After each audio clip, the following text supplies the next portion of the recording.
yeah, if there's anyone else that has anything they want to bring forward, feel free to raise your hand. And like I said, I've got some offline ones that I will move to if need be, but just wanted to start with that. So what's up, Mike? Hey, brother. What you got for us today? Hey, brother. Can you guys hear me? Yeah, loud and clear.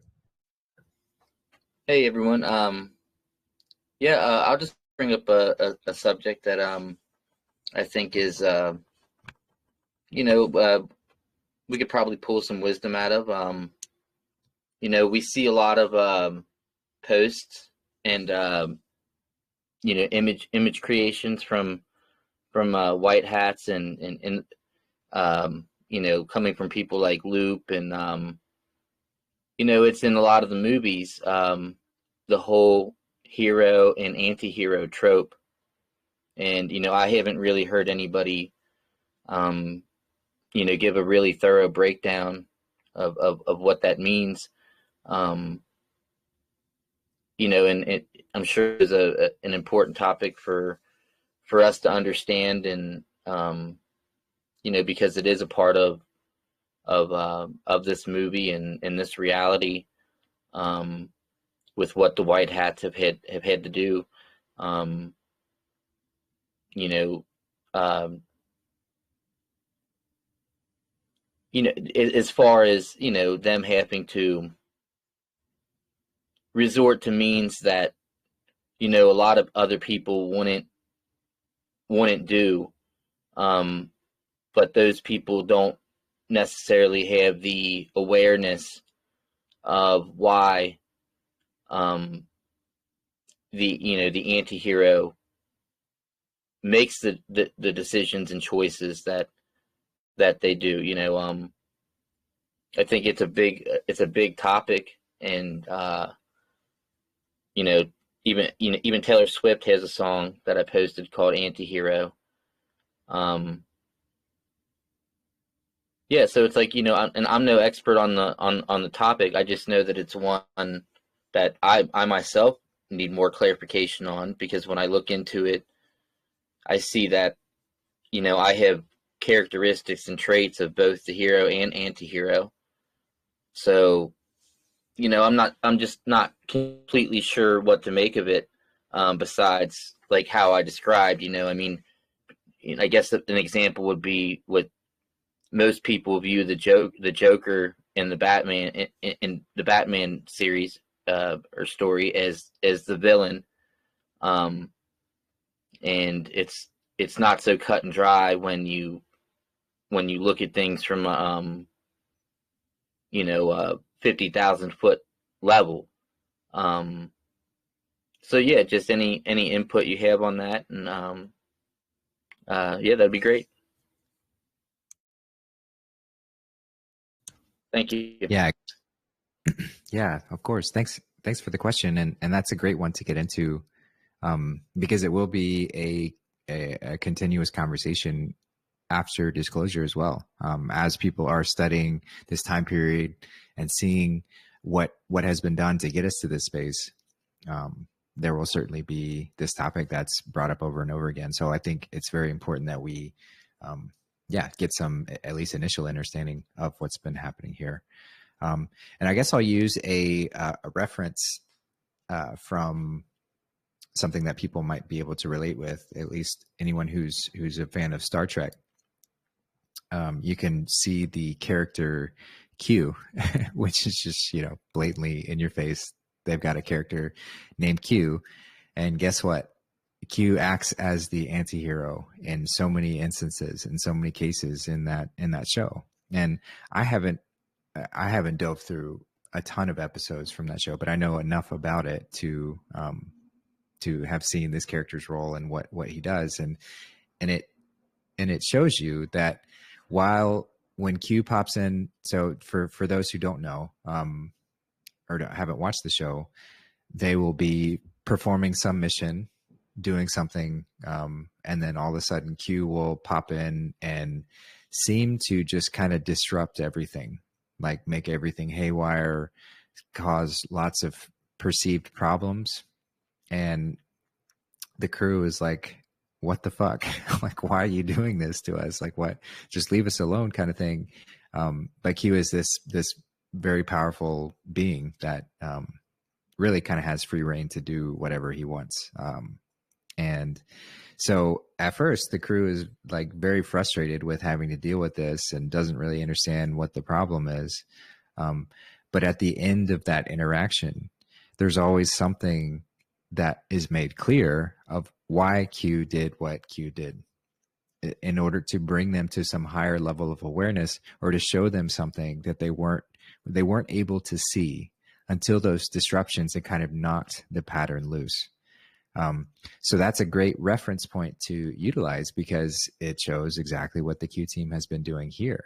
You know, a lot, if people take it at the surface level and just take things literally and take things in a short scale kind of way, then yeah, you're going to analyze some of the actions that Q has done as the anti-hero as just mindless disruptions, things that cause problems and make things more difficult to manage. Or you know, why would they install a Biden character like this that's just causing more issues? Or why would they you know, whatever sort of disruption when you're paying attention to the quote unquote news and things in the story, it seems to just cause more issues. It causes people to be more stressed out. It causes people to, I mean, literally like not be able to, in some instances, not be able to financially support themselves, not directly through what the White Hats are doing, but through what they're allowing to perpetuate this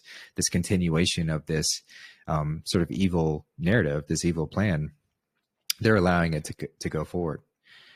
And so there's going to be, and so you could look at that, and it certainly is to a large degree, as that's an anti-hero. You know, that's an anti-hero effort to, it's not a villain. So that's an important distinguishment between the anti-hero and the villain. The villain's goal is to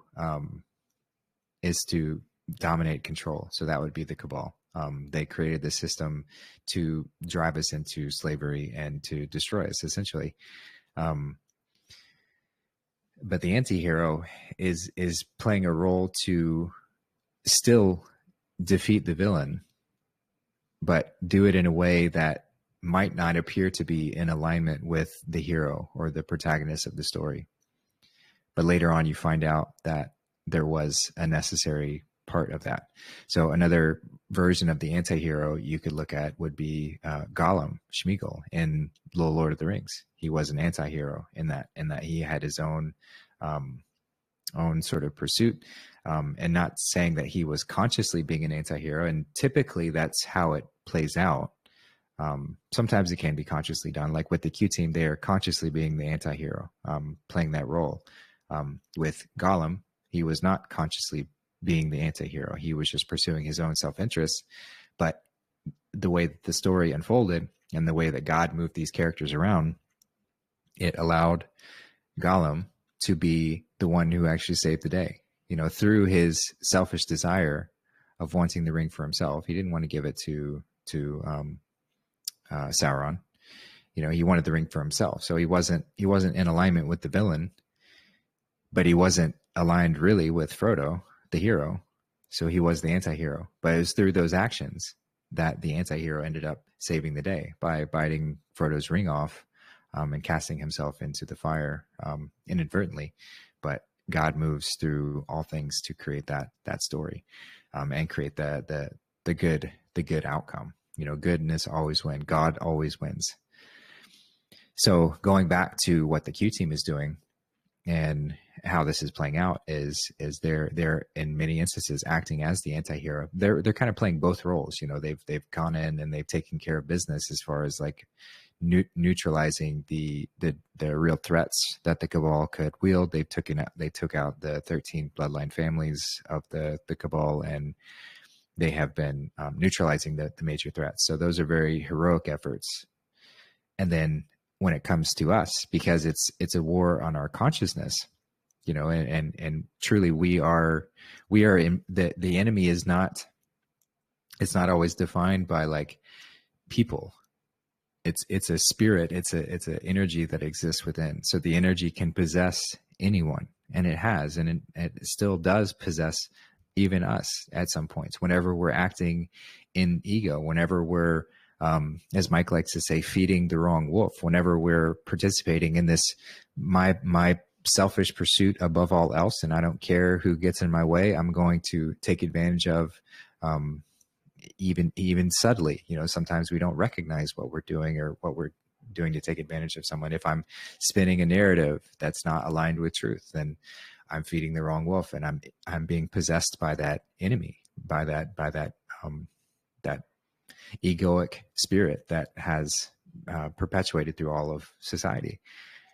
And so, because that's truly the enemy, and it resides in each and every one of us to varying degrees, then the Q team has to do some pretty creative things in order to inspire that energy to come out so that it can be addressed. And as I've used before, the analogy of being in, waking up, Neo waking up in the Matrix, recognizing that he's in this tube, and he's got this feeding tube shoved down his throat, and he pulls it out because he's gagging on it. Well, that system was all created by the cabal to put us into these dormant tubes, not literally, but we're so pacified by that energy that we're just moving into this self-serving way of being. And so instead of, you could argue that the Q team should have just shut down that system and pulled us all out of our feeding tubes themselves. And eventually they will, but they want to give as much opportunity for people to pull the feeding tube out themselves, because this feeding tube is shoved down our throat, and it's been feeding us a steady stream of bullshit from the cabal for however long. And while they could, the white hats, since they've taken over that system, they could easily just shut down the feeding tubes, shut down the bullshit, and start feeding us truth, or start shifting that completely.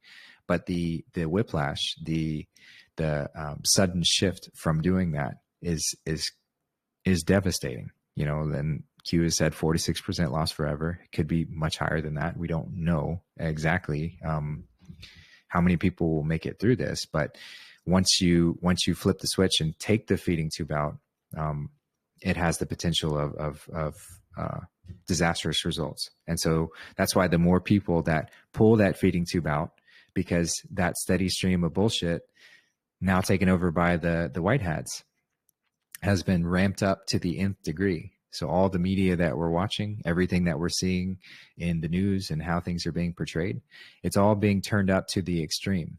It's like I saw a compilation video the other day of all these moments where Biden is just, quote unquote, Biden is just losing his train of thought and just going off into silence or mumbling some random incoherent words.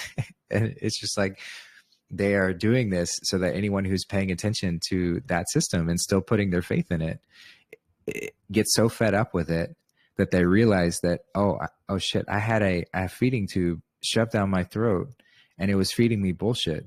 And what if I have to get angry or afraid or whatever the case may be in order to react and respond to pull that feeding tube out, so be it. And so in that moment, the Q team is acting as an anti-hero, because it's not really something that you like to have happen. Nobody enjoys this process, and they don't enjoy this process either. But they're doing it for the greater good. They're doing it for that movement so that you pull that feeding tube out. And then now you are, regardless of what sort of emotions you carry with you at that point, you are still so much better situated to survive this grand system shutdown and to help others, to help those around you who still were fast asleep with the feeding tubes in. So the more efforts that are put into creating these ridiculous scenarios and ridiculous characters and ridiculous ways to inspire us to pull that feeding tube out, the better. And so that's what Q has had to do, is act as that anti-hero and give us these opportunities to step out of that. They don't care if we don't like them. They don't care if we're upset with their methods of what they've done. because they know that we don't have the foresight, we don't have the oversight to see this situation clearly. We're acting, if we respond in this way of dissatisfaction for what's been done, we don't truly recognize the phrase, it had to be done this way. There was no other option. If it could have been done any other way, if it could have been done any easier, it would have. They're not doing this to spite us. They're not doing this to punish us for what we've done. We've earned everything that we're experiencing, and then some. The grace that they're having for us is giving us an opportunity to step out of this. And they love us so very much that they're willing to do whatever it takes to get us out of that space, even if that means playing these roles as the anti-heroes. And of course, we can look at this in Hollywood and lots of other spaces where, you know, we have the uproar around Taylor Swift being this devil woman who is doing all this satanic symbology and, you know, promoting the vaccine and all these other sorts of things. But these are roles to get the conversation going so that more people pull that feeding tube out and get pissed off if they need to. So she doesn't care if her reputation is trashed. She doesn't care if people hate her because of this. It's all about stepping back into our sovereignty. And so if that's necessary to be a catalyst to awaken us, to bring us back into the space of questioning, then she will play that anti-hero forever. You know, I mean, as long as it takes. Not that it needs to take forever, but as long as it takes until we step out of this. And so this is an important thing to recognize. Not that I think the anti-hero, like if we're truly aligned with the highest goodness, the anti-hero is not going to be the first choice that we choose to try and go about. You know, we want to do things in a harmonious way if possible. However, when we're dealing with ego at that level, sometimes extreme measures are needed. And so you're still aligned with that highest goodness, even if on the surface level, it might not appear that way. Even if playing that anti-hero role is challenging for people to wrap their heads around. So it's a great question and a really good thing to bring up, because when this happens and when this disclosure happens and when we start to see the intricacies of this plan and what had to be done in order to get us to this space, there's going to be a ton of dissatisfied, whining masses who are going to be like, oh, why'd you do that? Why'd you do that this way? That was so horrible of you. And they're going to criticize and question and try and cast down these people who have done everything and given everything to bring us to a space where we can save ourselves. And they're going to be criticized for it. You know, they're going to be, so the more that we can have this understanding ourselves, the more that we can go up to bat as being someone from the other side. We weren't insiders. We didn't have insight into what these plans were how they were being pulled off. However, now we see it. We've come through the full experience, come to the other side, and now we can support these people who have done everything, given everything, sacrificed everything in order to bring us into this higher level of awareness, playing whatever role they need to in order to do that. You know, just showing up and saying, okay, God, where do you need me to go? What role do you need me to play? Oh, I need to be the anti-hero. Oh man, that kind of sucks. People are really going to hate me. Whatever. I'm not doing this for my reputation. I'm doing this because I love everyone, you know, and I want to do what's best for all of us. So that kind of extreme service we need to be commending and recognizing, and so we will be vital in having our voices go out to defend these people who have given everything, so that they're not just consumed by the uproar of the masses who can't understand why things had to be done the ways that they were. So yeah, great question, Mike. I appreciate you for bringing that up, and I will go ahead and just pass it off. Yeah, thank you, brother. And that was perfect. It's super important, and you know, I'll probably take this question and make an edit of it and upload it to my channel and forward it to you, or send it to you, and yeah, I mean, it's just we can't discuss this enough, and it even relates to Tomorrowland, with Hugh Laurie's character. You know, um, you could view him as the villain, or you could view him as the anti-hero, who was the ultimately he was the catalyst that brought everything up to that point, of the transition, in the end of the movie, um, that looking glass ball, ends up falling on him, you know, um, could be symbolic of the sacrifice of the anti-hero. Um, but when you review the movie and you listen to what the character says, I need to remember what the character's name is, but it's Hugh Laurie. He's spot on with pretty much everything he says, when he's discussing the state of the world, and that when he turned the fear up, that people ran to it instead of away from it. So yeah, it's all there, and it fits perfectly into it, and that's kind of what inspired me to ask the question. Along with Lou posting the image of half Batman, half Joker, and I kind of feel like both.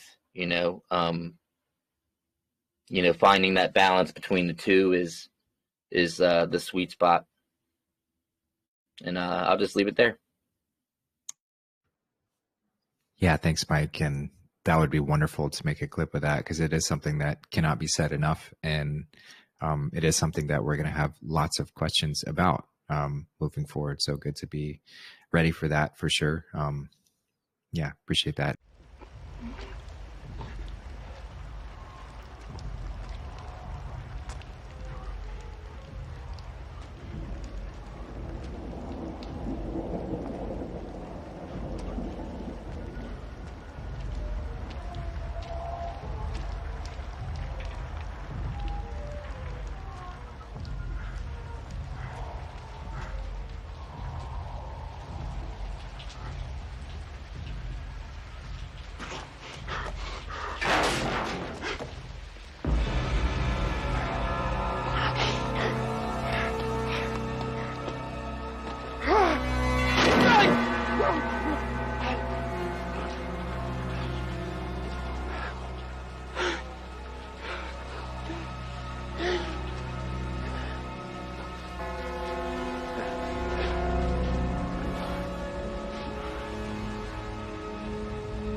Quite an experience to live in fear, isn't it? That's what it is to be a slave.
I've seen things you people wouldn't believe. Attack ships on fire off the shoulder of Orion.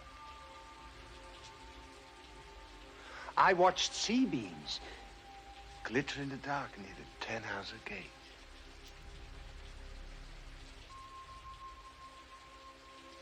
All those moments will be lost in time, like tears in rain. Time to die.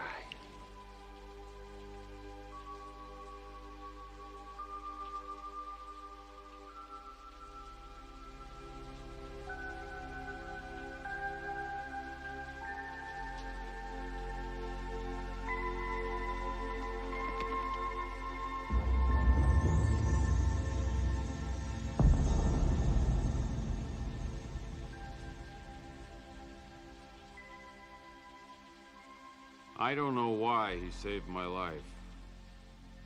Maybe in those last moments he loved life more than he ever had before. Not just his life. Anybody's life. My life. All he'd wanted were the same answers the rest of us want. Where do I come from? Where am I going? How long have I got? All I could do was sit there and watch him die.